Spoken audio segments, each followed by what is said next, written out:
একটা কথা আমরা খেয়াল রাখা দরকার, শেখ হাসিনাকে আমরা ক্ষমতা থেকে হটাতে চেয়েছি কারণ তিনি ইনসাফ করেন নাই।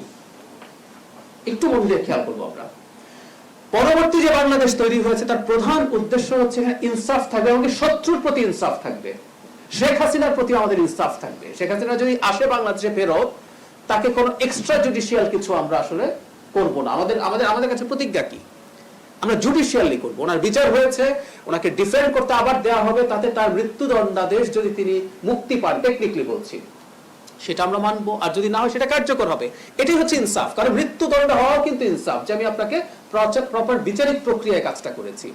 সাংবাদিকদের জন্য যারা আপনারা যেসব অভিযোগ করেছেন, আমি রিয়েলি বিশ্বাস করি মারাত্মক দুর্নীতির অভিযোগ আছে, তারা আমাদের যে মানবাধিকার বিরোধী অপরাধ হয়েছে আমি ব্যক্তিগতভাবে মনে করি সেটাতে তাদের কারো কারো উস্কানি আছে, কিন্তু ওইটাই হলো কথা, তার অপরাধ যেটা সেটাই যেন বিচার হয়। আমাদের রাষ্ট্র এবং সরকার সেটা নিশ্চিত করতে চায়। ফলে কোন সাংবাদিক যিনি প্রচুর করাপ্ট ছিলেন তার বিরুদ্ধে যদি অন্যায়ভাবে কোনো মামলা হয়ে থাকে, সেটার ব্যাপারে আসলে আমরা কথা বলছি। আমাদের সরকারের অবস্থানটা ওই জায়গায়, আমি আশা করি ব্যাপারটা বোঝাতে পেরেছি।